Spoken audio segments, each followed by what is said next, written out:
No amount of technology and no amount of human ingenuity can possibly overturn the laws of physics, the laws which govern this planet. Those are intractable, immutable, real, and science has never been able to do that. Man's great arrogance, I believe, and one for which he's paying a price now, is to believe that mankind really could become God and even turn over and upset and revoke somehow the laws of the universe. I am a great advocate of buying and owning physical gold, not paper gold. You buy gold, you own it. When hyperinflation occurs after deflation here and all these trillions of dollars come back and we are wheeling wheelbarrows of $1,000 bills to buy a loaf of bread, the only thing people will accept for goods is going to be gold. Do whatever you can to re-insulate your house if you need to. If you have a house, if you have soil, you immediately get it off petrochemicals and start learning how to restore it. What I do in the yard where I'm renting, I'm mixing barbecue and wood ash, and then I go out and pee on everything, because then you get the root elements of ammonium nitrate that starts to bring the soil back. If you are dependent upon a cell phone, get a landline. All of the telecommunications companies that operate the satellites, the cell towers, the fiber optic cables, and all this stuff that makes your wonderful cell phone work are cutting back on maintenance as the stock market collapses, and we're going to see failures in cell phone service. A landline is a redundancy that can help you. Get books on first aid and holistic medicine. Moderate freshwater supply. The reasonable amount of food storage. You can't store enough to live on. What you need to store is seeds. Seeds that are not manufactured by Monsanto, that are not frankenseeds, that only work one time you plant them and then you gotta go buy more. You get good, organic, whole seeds and you store them. That could be a great currency in the future.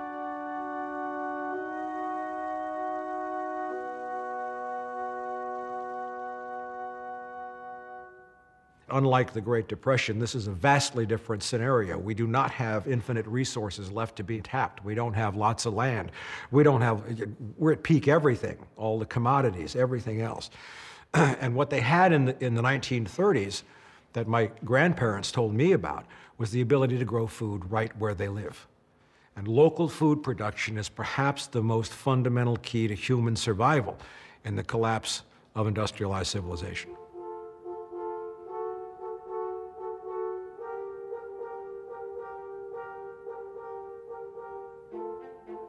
We've had examples of what happens when oil disappears and how civilizations respond and what works and what doesn't. In 1991, the Soviet Union collapsed, and there were two nations that were absolutely and totally dependent upon Soviet oil for their survival because they had none, Cuba and North Korea. And what they did in response to that was completely opposite, and the proof, as they say, was in the pudding.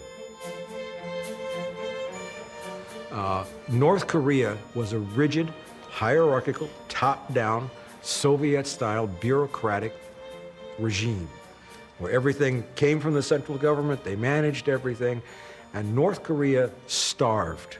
I mean, it was, in human terms, the suffering was amazing.